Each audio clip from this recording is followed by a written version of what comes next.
beginning, God created the heavens and the earth. Now the earth was formless and empty. Darkness was over the surface of the deep, and the Spirit of God was hovering over the waters.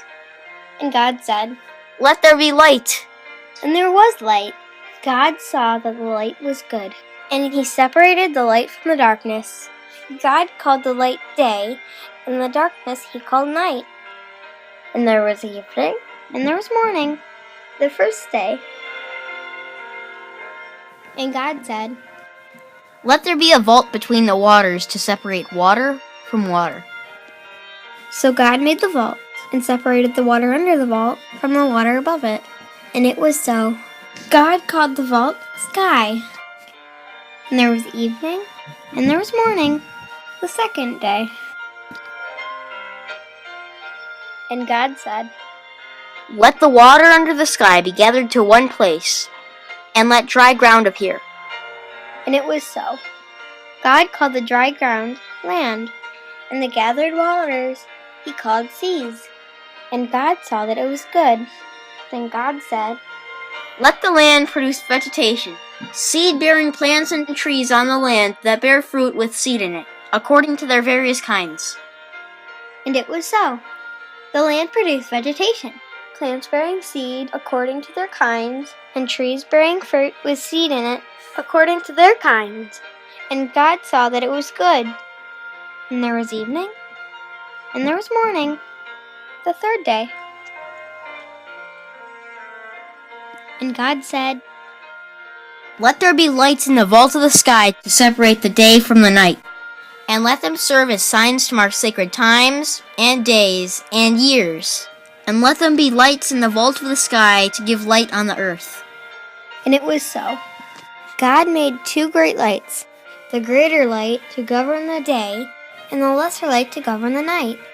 He also made the stars.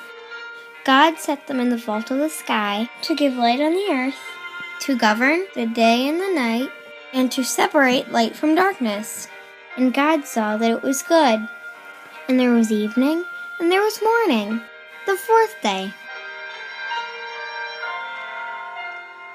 And God said, "Let the water teem with living creatures, and let birds fly above the earth across the vault of the sky." So God created the great creatures of the sea, and every living thing with which the water teems, and that moves about in it, according to their kinds, and every winged bird according to its kind. And God saw that it was good. God blessed them and said, "Be fruitful, and increase in number, and fill the water in the seas, and let the birds increase on the earth." And there was evening, and there was morning, the fifth day.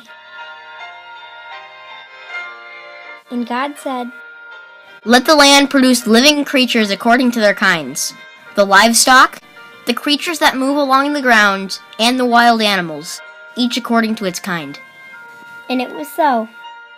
God made the wild animals according to their kinds, the livestock according to their kinds, and all the creatures that move along the ground according to their kinds. And God saw that it was good. Then God said, "Let us make mankind in our image, in our likeness, so that they may rule over the fish in the sea and the birds in the sky, over the livestock and all the wild animals, and over all the creatures that move along the ground." So God created mankind in His own image. In the image of God He created them. Male and female He created them. God blessed them and said to them, "Be fruitful and increase in number. Fill the earth and subdue it. Rule over the fish in the sea and the birds in the sky, and over every living creature that moves on the ground." Then God said, "I give you every seed-bearing plant on the face of the whole earth, and every tree that has fruit with seed in it. They will be yours for food. And to all the beasts of the earth, and all the birds in the sky, and all the creatures that move along the ground, everything that has the breath of life in it, I give every green plant for food." And it was so. God saw all that He had made, and it was very good. And there was evening, and there was morning, the sixth day. Thus the heavens and the earth were completed in all their vast array. By the seventh day, God had finished the work He had been doing. So on the seventh day, He rested from all His work. Then God blessed the seventh day, and made it holy, because on it he rested from all the work of creating that he had done.